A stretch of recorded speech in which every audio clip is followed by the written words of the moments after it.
I'm Pat Kiernan, and welcome to Pat's Papers. We go through newspapers from across the country to pick out the most important headlines. Here's what we found today. We begin today with one of the great questions in life. Do you really need 6 quarts of water to boil a box of macaroni? New York Times Curious Cook columnist Harold McGee says he's done some testing. The answer is no. You don't need nearly as much water for your noodles as the box typically calls for. He estimates $20 million in annual energy savings across the country if we were to all ignore the directions on the box. Unfortunately, we need a little more than $20 million in savings to turn things around with the economy. To the real lead story of the morning, coverage of President last night. The New York Times in the main story says the president mixed an acknowledgement of the economic problems with a Reagan-esque exhortation to American resilience. The Washington Post says the president struck an optimistic tone that has been absent from his speeches in recent weeks, as he outlined how his various initiatives would work together to turn around the economy. The editorial in USA Today highlights the optimistic tone. The paper says the president convincingly made the case that spending lavishly now will help us over time. The Wall Street Journal's editorial page sounds an alarm over the expansion of government. The main editorial asks, will his vast ambitions allow the private economy to grow enough to pay for it all? Agreeing with the president's broader goals, the Kansas City Star's editorial page says the nation can't achieve long-term prosperity with substandard schools, a failed healthcare system, and a harmful reliance on overseas oil supplies. And it is a skeptical tone from the editors of the Bemidji Pioneer in Minnesota. A financial bailout, new energy policy, education reform, healthcare reform. It is nearly a total do-over of government, the paper says. One related note on the economy from the LA Times. Fed Chairman Ben Bernanke was speaking to a Senate panel yesterday.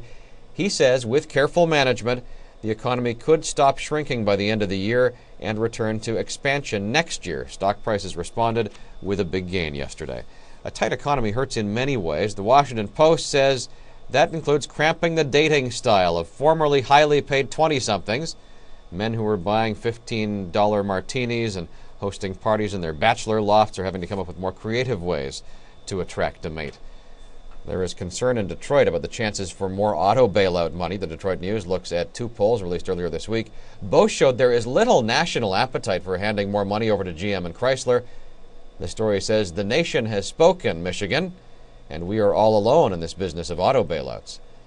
A drink or 2 of wine a day, that's good for you, right? At least that's the message we've heard recently when it comes to heart health especially. The San Francisco Chronicle reports today on a study from Oxford University which has found that just 1 alcoholic drink a day increases the risk of a variety of cancers.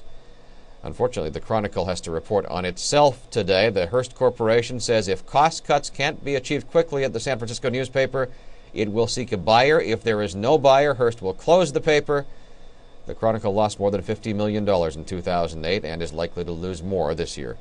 Reports around the nation this morning on the new administration's intentions in Iraq. The Philadelphia Inquirer among the papers highlighting President Obama's plan to withdraw most troops from Iraq by August of 2010. That's 19 months after his inauguration. His campaign plan had set a 16-month deadline for withdrawal. From the TV column in the Washington Post, 9 years ago, Andy Richter said he was getting bored as Conan O'Brien's sidekick.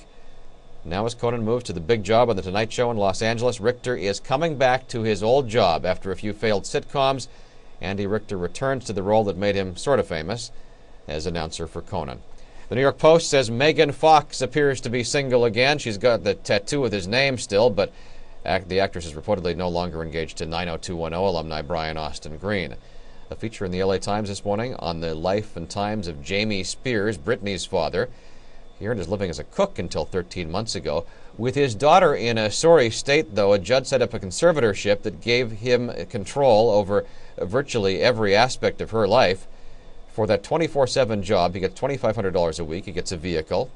And as described to a Los Angeles County Superior Court judge this week, he also gets a life of worry and exhaustion. The Chicago Tribune reporting on a story that's had a good run in the British media. Oxford neuroscientist Susan Greenfield delivering a warning about the instant feedback and impersonal communication offered by social networking sites such as Facebook. She says we're developing short attention spans, an inability to empathize, and a shaky sense of identity. Finally, some new thinking in schools. The New York Times says nobody tells the students in Ms. Brown's 6th grade class to sit down and stop fidgeting, because the students in this Minnesota school are encouraged to stand up while learning their fractions. Adjustable height desks allow the students to swing their feet while they're soaking in their lessons, something Ms. Brown noticed helps some students concentrate. The Times says schools all over the country are considering this ergonomic classroom furniture as a solution to serious problems such as childhood obesity. And that does it for today's report on Pat's Papers. You can go to our website, patspapers.com, to find this report and to find links to the stories we've mentioned today.